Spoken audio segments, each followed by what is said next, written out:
जो लोग इसे ये समझ रहे हैं कि उनके तमाम तर मसाइल का हल निकल आएगा, ऐसा नहीं हो सकता। आपकी उम्मीदों पे पानी फिर सकता है।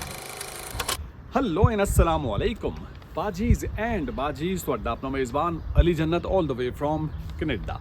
आज की वीडियो में हम बात करेंगे कि 2025 में कौन लोग मत आएँ, क्योंकि वो अगर यहाँ आएंगे तो आकर मसाइल परेशानी से दो चार होंगे, डिप्रेशन में चले जाएंगे और फिर टाइम को और इस मुल्क को बुरा भला कहेंगे कि यहाँ उनके लिए कुछ भी नहीं है। तो इम्पॉर्टेंट पॉइंट हैं, 3 से 4 कैटेगरीज़ मैंने आपके साथ डिस्कस करनी है और आपने देखना है कहीं आप भी उन कैटेगरीज़ में फॉल तो नहीं कर रहे। तो अगर आप फॉल कर रहे हैं तो आपने अपने आप को चेंज करना है, और अगर आपका ड्रीम डेस्टिनेशन कनाडा है तो यहाँ पर आपको मसाइल हो सकते हैं। इस पर आज हम बात करेंगे।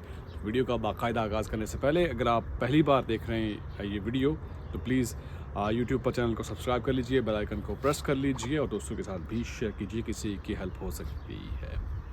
तो सबसे पहले हम बात करेंगे कि सोशल मीडिया का चूँकि आजकल दौरा है और सोशल मीडिया पर आप देखते हैं कि आपके किसी रिश्तेदार ने या कोई जानने वाला आपका वो कनाडा में है, सेटल है, उसके पास बड़ी बड़ी गाड़ियां हैं, बंगला है और उसके बच्चे वेल सेटल्ड हैं।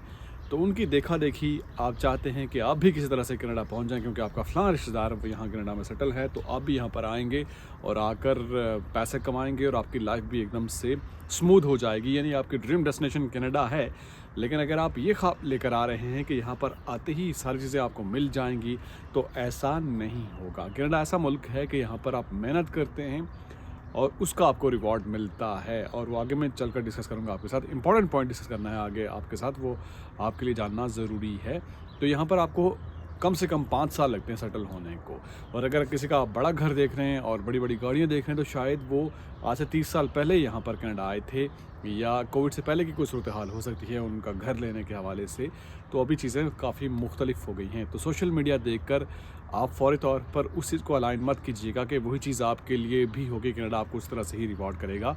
तो ये चीज़ अगर आपके ख़याल में है तो ज़रा सा चेंज कीजिएगा अपनी थिंकिंग को। सोशल मीडिया को देखकर आप इन्फ्लुएंस्ड मत होइएगा।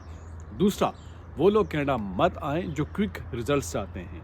वो चाहते हैं कि यहाँ पर आते साथ ही 6 महीने में उनकी सारी चीज़ें अलाइन हो जाएंगी, यानी उनके डॉक्यूमेंट्स से लेकर उनकी लाइक इमिग्रेशन का जो प्रोसेस होता है और वो तमाम तर जो मामलात उनका जो यहाँ स्टेटस होता है, उन चीज़ों को लेकर जो समझते हैं कि यहाँ पर आएंगे तो सारी चीज़ें उनके लिए सही हो जाएंगी विद इन नो टाइम।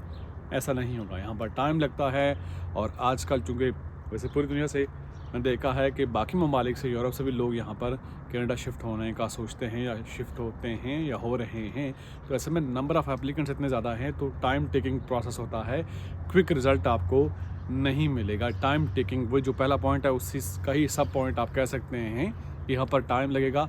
आपके डॉक्यूमेंटेशन और सारी चीज़ें लाइक वर्क परमिट और आपका जो स्टेटस, सारी चीज़ें उस पॉइंट ऑफ व्यू से बात कर रहा हूँ, क्योंकि बाज़ लोग तो सोचते हैं कि यहाँ पर आएंगे, लेट से इन्वेस्ट करेंगे तो फ़ौरी तौर पर उनको परमानेंट रेजिडेंसी मिल जाएगी। नहीं, ऐसा नहीं है। ये एक पूरा ड्यू प्रोसेस होता है और उस प्रोसेस को आप कंप्लीट करते हैं, रिक्वायरमेंट्स होती हैं, आपका एक्सपीरियंस, सारी चीज़ें मैं मिसाल दे रहा हूँ।